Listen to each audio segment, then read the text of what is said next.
In this section, we'll take a look at landings on the logging operation and the best management practices for their development and use. By definition, a landing is an area where logs and other roundwood products are concentrated for sawing, sorting, and loading onto trucks for transportation to the mill.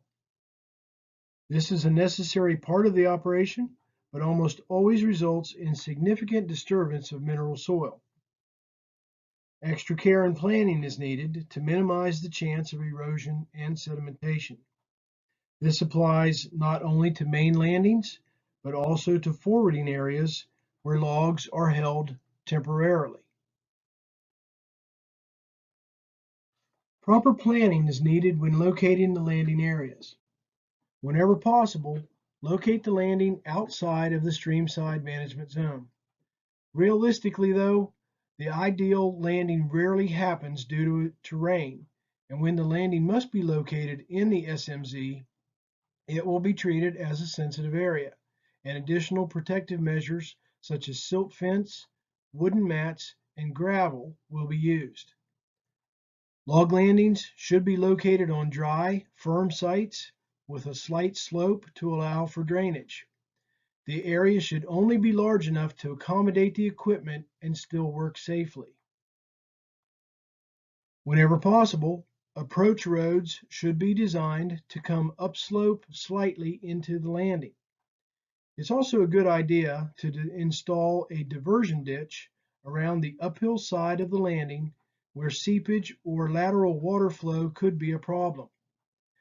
The only water that should be on a landing is that which fell there by rain or other precipitation. Speaking of rain, operations should be avoided during periods of poor weather conditions that could destabilize the landing area.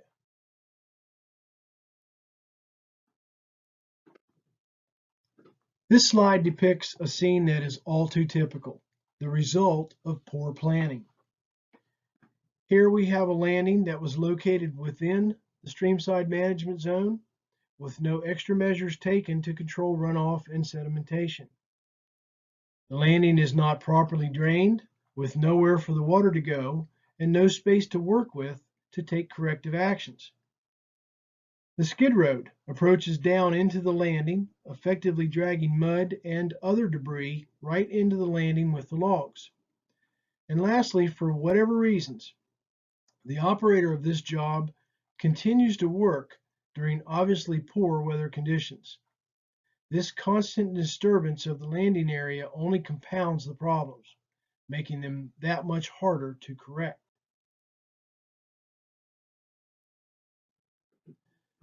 We understand that many issues on a landing can be corrected simply by adding a good layer of heavy gravel.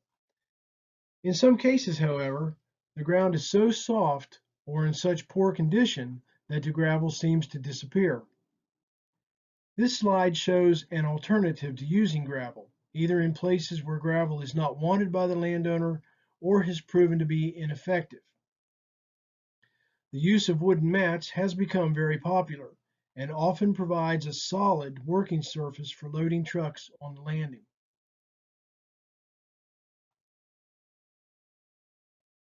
In other situations, the use of several smaller poles placed together in a series and oriented crosswise to the path of travel will provide a strong enough base to use on a landing area.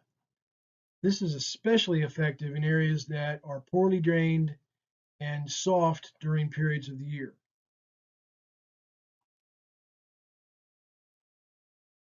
Another important consideration when determining landing location is the presence of any hazards or high traffic areas. Things to avoid would be low-hanging power lines or utility lines, homes or other structures on the property, driveway culverts, septic tanks and drain fields, large dead standing trees, or any other objects that may present a safety problem to your operation.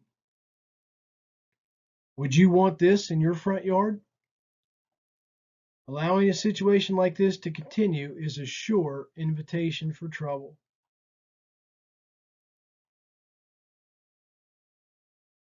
On the other hand, there may be hazards near the landing that are outside the operator's control.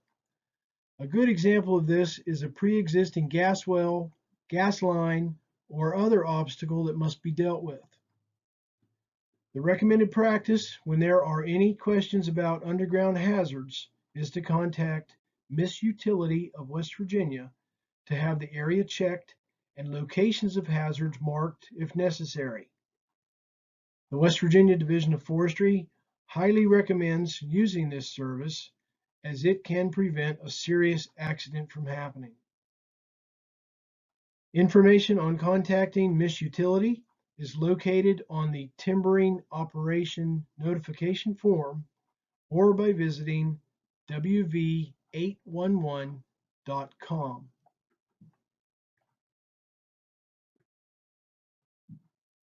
One of the unfortunate byproducts of a busy log landing is an accumulation of wood pieces trimmed off the log before it leaves the site.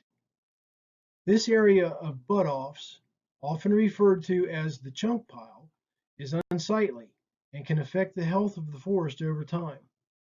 These large pieces will not decompose very fast and, depending on the species, can leach acids and pollute nearby waterways. These pieces should be utilized for firewood if possible, removed, or scattered to promote faster decomposition. And finally, all trash must be removed from the landing before it is reclaimed. When servicing equipment on site, be sure to drain old oil and other fluids into containers and dispose of them properly in accordance with environmentally accepted procedures.